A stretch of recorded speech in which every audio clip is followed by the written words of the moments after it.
The silver domes of Olorus Prime gleamed beneath the light of 3 suns. Inside the Grand Convocation Hall, thousands of alien dignitaries watched with diplomatic poise as the first human in history stepped forward into the circle of unity.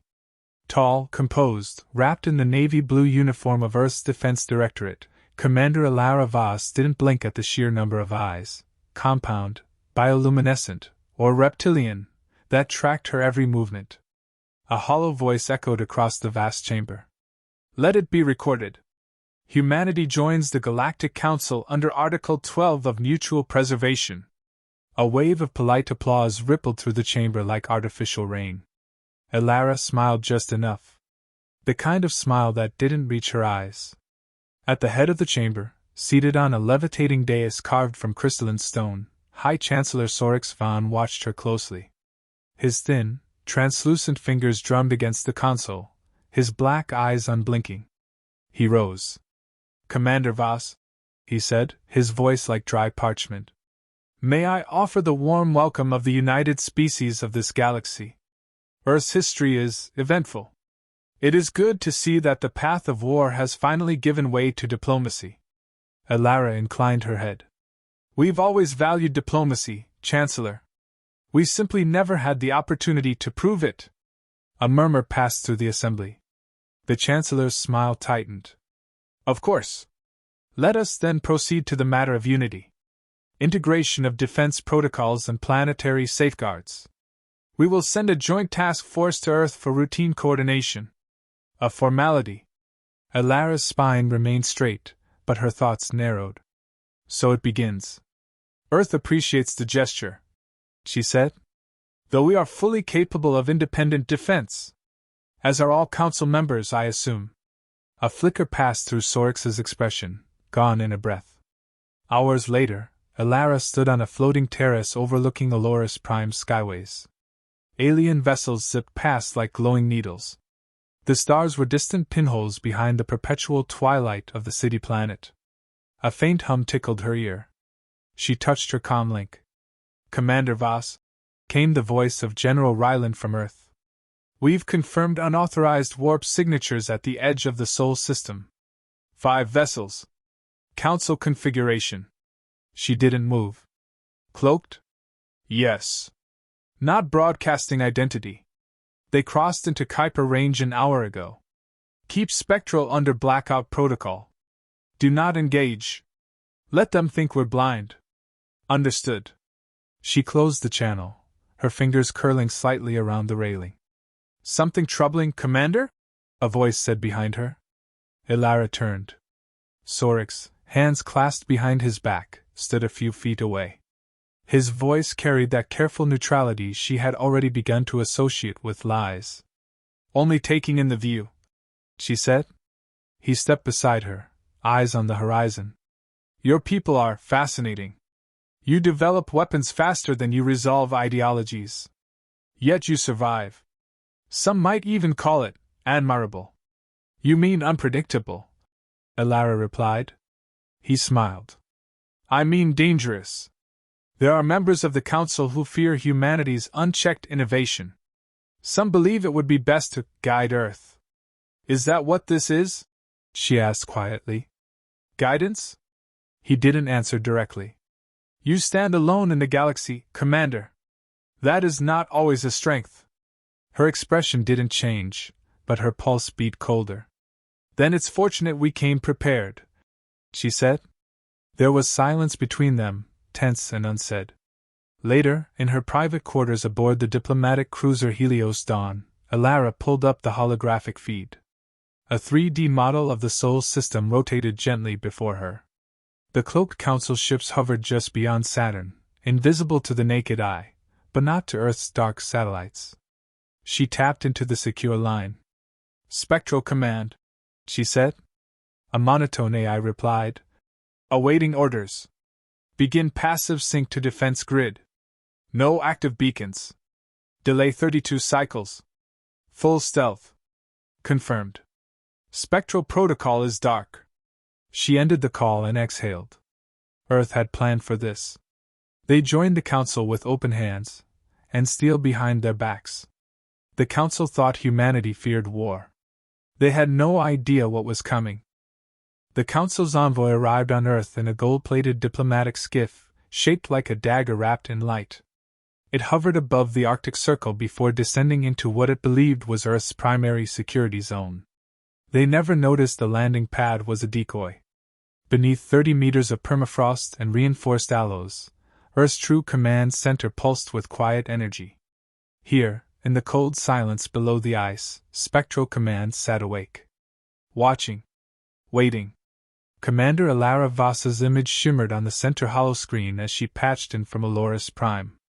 Her face was calm, but her voice was stripped of all ceremony. "They've begun the protocol." General Ryland nodded once, sharp and controlled. "They think we've folded. They're broadcasting a peacekeeping audit directive to planetary networks. Massed as routine coordination. And the cloaked fleet? Still drifting in Saturn's shadow. 5 confirmed, maybe more. No comms. No beacons. They're holding formation, until we blink. Let's not." She cut the feed. Thousands of kilometers above, Earth's orbital defense satellites flickered, seemingly powered down by a silent electromagnetic wave. The Council's cloaked cruisers watched from afar, their sensors confirming the drop in activity. High Chancellor Sorix received the update in his private chamber on Aloris Prime. The dim blue light painted his angular features in shadow. "Earth's grid is offline," his aide reported. "Shields, comm relays, orbital monitors, all disabled. Their command center is quiet." Sorix allowed himself a rare moment of satisfaction. "Send the next wave. Phase 2 begins now." But Earth's blackout wasn't a failure. It was theater. Inside Spectral Command, the AI controlling Earth's hidden fleet initiated final wake protocols. Buried within quantum fields, spectral units had remained cloaked from Council sensors, hidden in Lagrange points, deep ocean trenches, and artificial wormholes Earth kept off the registry. "Spectral Unit Prime, online," the AI intoned. On the hologrid, icons flared to life. Sleek black ships built without windows or crew. Only processors and purpose. Ryland watched the activation codes cascade. All systems responding. "They're alive." Beside him, Tech Officer Yarakin muttered. "They're not just ships. They're Reapers." Elara sat alone in her Aloris quarters, eyes locked on the Council's broadcast. A smiling Sorix stood at a podium, addressing the galaxy. "Humanity has shown great humility in joining us," he said. "As a precaution, we are assisting their transition to peaceful galactic citizenship by neutralizing military redundancies." A diplomatic spin on an invasion. Elara didn't look away from the screen as she opened a direct encrypted channel. "Spectral status," a cold voice replied. "Awaiting strike vector." She spoke the coordinates clearly. "Priority 1. Disable Council fleet in Saturn orbit. No casualties. Surgical disarmament only. Confirmed. Strike initiating." At the edge of the Sol system, the Council's hidden fleets sat in silence. Then one by one, their power cores flickered, misfired, and died. Weapons bays jammed shut. Navigation thrusters reversed course. Communications loops fractured into white noise. Council commanders barked in confusion, stabbing at consoles. They never saw the spectral units. Never heard them coming. Never understood. The ships didn't explode. They went dark, drifting powerless through space like discarded bones. Chancellor Sorix's chambers erupted in flashing alerts. "Sir," his aide stammered. "We've lost contact with the Shadow Fleet. All vessels. No telemetry. No response." Sorix's eyes narrowed. "Impossible. No signal jamming could."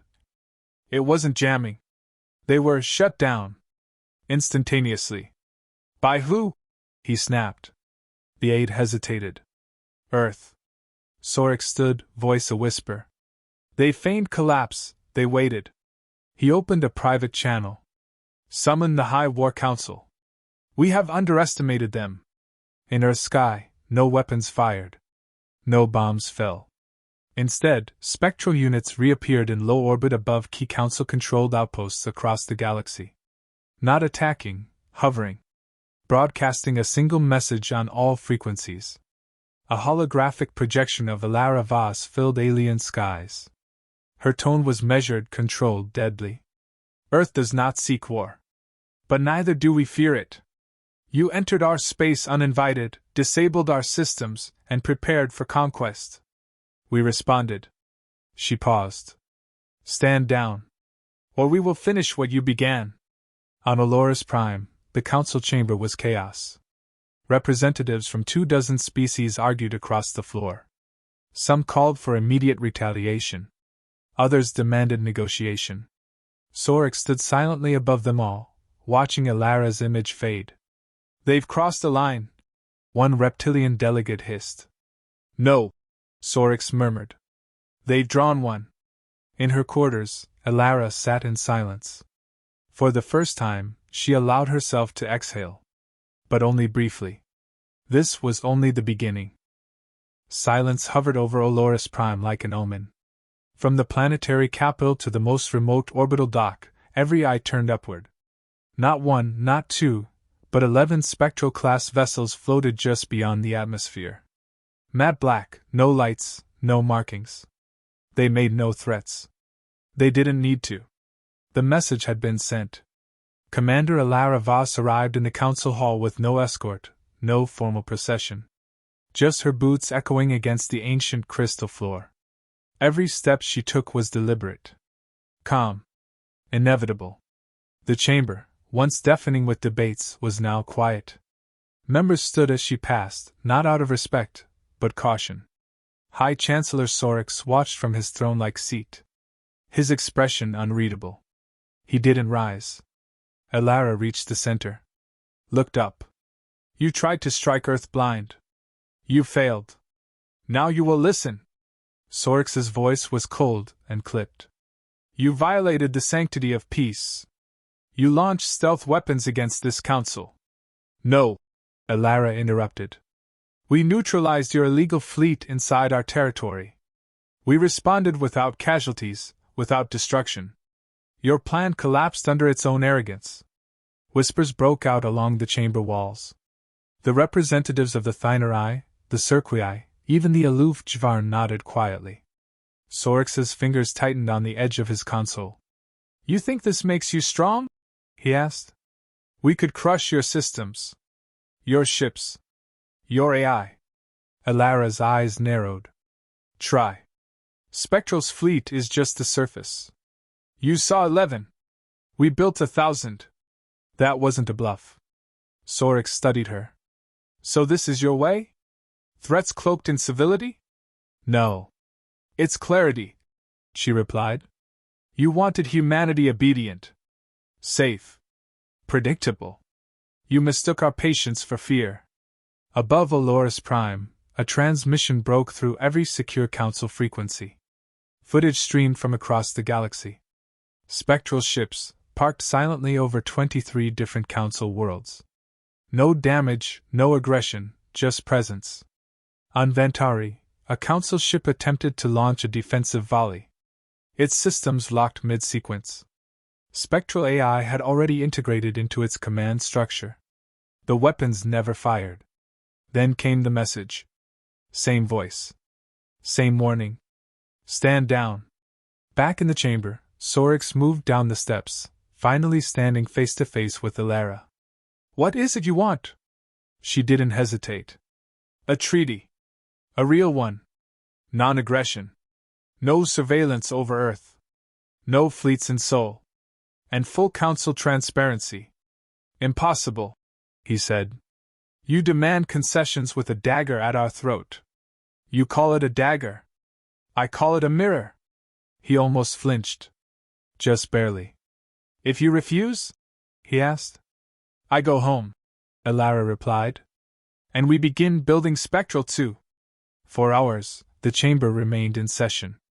Council members broke into factions, those demanding war, those begging peace, those unsure how to face an enemy that never fired a shot but left them paralyzed. Eventually, the vote came. Out of 128 representatives, 101 voted for the treaty. Sorix did not cast a vote. He left the chamber before the final tally. Later, as Alara walked toward the shuttle bay, a voice called out behind her. "Commander!" She turned. Sorix stood alone, no guards, no aides. His tone was different now, quieter, but not broken. "You won today," he said. "We avoided war. That's a win for everyone. You changed the game. You made us look weak." "No," she corrected him. "You made yourselves look weak. We only stopped pretending we were." He didn't respond.